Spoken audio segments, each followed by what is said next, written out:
I understand that this may be seen as old news, but hey, we gotta trust the process here. I've got a whole bunch of other topics of videos that I want to talk about, which is why I didn't want to make this video immediately, because this topic is more of just a conditional, I would say. It's less established in stone, and it's more up in the air. It's more of a precautionary kind of thing. Let's talk today about the first overall pick. We all know the first overall pick in the 2020 draft. It belongs to a play-in series loser. Out of all the teams over here, Toronto, Florida, New York, Columbus, New York, Montreal, Pittsburgh, Carolina, as well as Vancouver, Minnesota, Edmonton, Chicago, Calgary, Winnipeg, and Arizona, Nashville, if any of these teams have a first-round pick still, and they lose in the play-in series, then they will have a 1 in 8 shot of Alexis Lafreniere. Yeah, it doesn't really make sense that some of the better teams in the NHL can get Lafreniere when the worst team in the NHL drops to 4th, but regardless, that's just how it is. But we actually have some confirmation as well from Elliotte Friedman that details what's going to happen to that pick if, for any reason, the play-in series and the playoffs is not able to go down. He has the scoop over here on Twitter. This is from a few days ago, so I know it could be seen as old news, but if, for whatever reason, the play-in cannot be completed, the remaining bottom 8 teams will have a 1 in 8 shot at the top selection. Now, what does that mean, remaining bottom 8? Well, when we talk about the bottom 8 teams, we're not referring to the bottom 8 teams in general, because the bottom 8 teams, that's Detroit, that's Buffalo, that's San Jose, that's Anaheim, those teams don't count. They already have their first-round picks already tied up into other players. What Friedman is talking about here is the final 8 teams among the play-in series teams. He clarifies this in a later tweet. People have asked if this means the next 8 or the next non-playoff 4 per conference via points percentage. As he understands, it is the latter. Which sounds confusing at first, but then you take a look at the NHL standings sorted by points percentage, and it makes a lot of sense. The next 4 non-playoff teams per conference. Okay, what does that mean?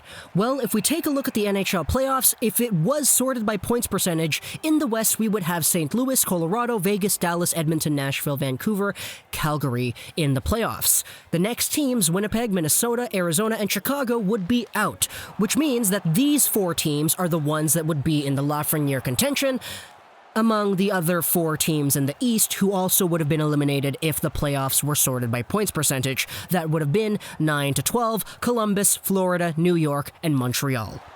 These are the new 8 teams that would be assorted to get Lafreniere if the play-in series does not go down, and if any of the other teams like the Islanders, the Penguins, the Leafs, etc. were not able to win or lose their play-in series.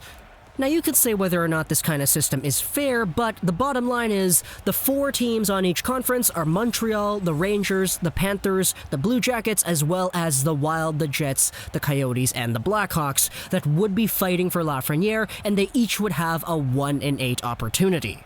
Now, at the very, very least, what you have here is a system that is not going to reward really good teams with a Lafreniere. All these teams are kind of in the middle of the pack. That's why they finished where they were in the standings. If the NHL playoffs was done via points percentage, they would not have gone in. So, you could still see this somewhat as fine. Because imagine if the NHL season never stopped. The NHL season just kept going all the way until whenever it's supposed to end, March or April. I don't know my timelines, but if the NHL season went and these teams were the ones that were eliminated, Chicago, Arizona, Winnipeg, Minnesota, the Rangers, the Blue Jackets, the Habs, and the Panthers, these 8 teams would have had a shot at Lafreniere anyway. Because the lottery is normally done from picks 1 all the way to 15.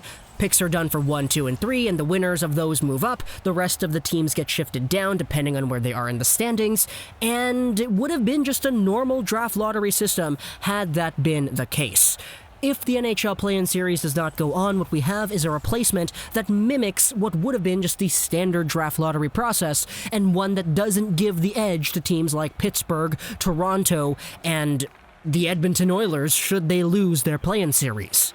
But Lego, why are you bringing this up now? This is old news. Well, we've already gotten confirmation that the Lightning had to shut down some of their, practices because some players had indeed tested positive for the beer bug. And yesterday, because we had St. Louis had the same thing, we talked about this in a video yesterday, saying that the Blues are practicing at a facility that is being publicly used by normal people as well. It just boggles my mind how that is the status quo. With more beer bug cases rising up, to me it ups the likelihood of the NHL just up and away, pausing everything and canceling the season. Now, do I want that to happen? No, I would like to see some hockey and I would like to see the playoffs. You know, no questions asked. I want to see the playoffs. But the realist in me says there's a lot of fuel to the fire to support the idea of the NHL not continuing. So, that's why I wanted to bring up this video here today of the 8 teams that would get their shot at Lafreniere if the NHL season was paused up. And frankly, it's 8 teams that if the NHL season just went and ended normally with these teams in the way they are, they would have had a shot at Lafreniere anyway. So it does make a lot of sense to me to have it this way. It's just kind of weird because placeholder picks have never really been a thing in the NHL entry drafts, and we're gonna have to go a long time, at least another month, before we find out who's actually going to get that draft pick, unless, you know, the NHL cancels its season right away, tomorrow or whatever, and then we may have another second draft lottery done earlier than a month from now. But any of the 8 teams over here, I honestly would be okay with. Montreal, let's face it, the Montreal Canadiens, I think no matter what team you cheer for in the NHL, I think every fan base has a thing in common. Either they really want Lafreniere to go to the Habs, or they really don't want Lafreniere to go to the Habs, because if he goes to the Habs, then it would prove that the draft lottery is rigged.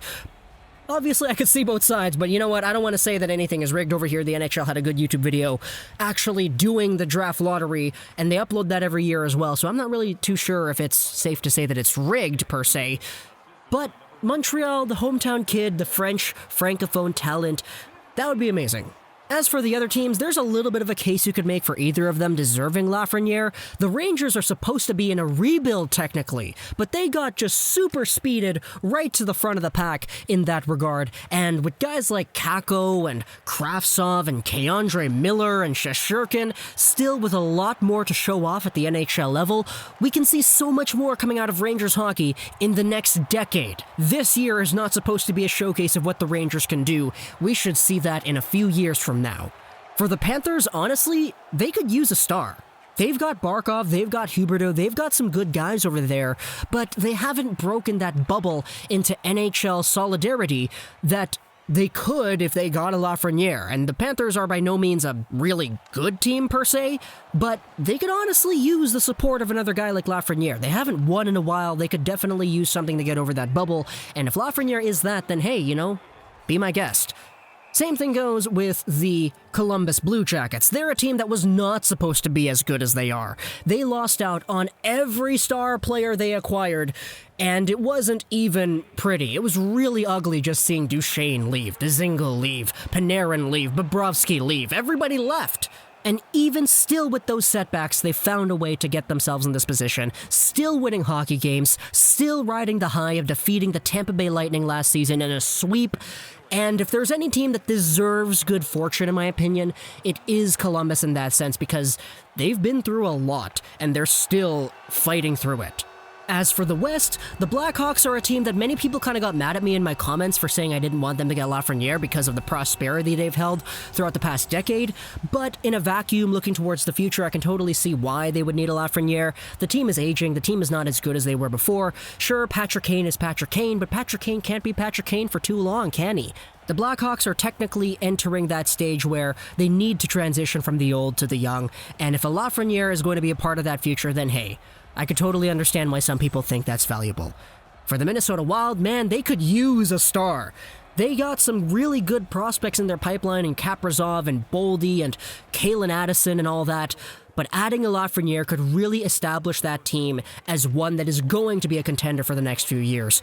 The Winnipeg Jets are in a spot where, you know what, they got Laine, they got Scheifele, they got Wheeler, they got some really good pieces, but they just had a down year compared to what we know they can do. You add a Lafreniere to that squad and all of a sudden my mind is blown. This team is going to make it to the 3rd round every single year, and I don't like that. As for Arizona though, you know what? You guys are going to lose out on Taylor Hall anyway. Why not get a Lafreniere in the process? So these are the 8 teams that will get a shot at Lafreniere if the play-in series is not to be completed.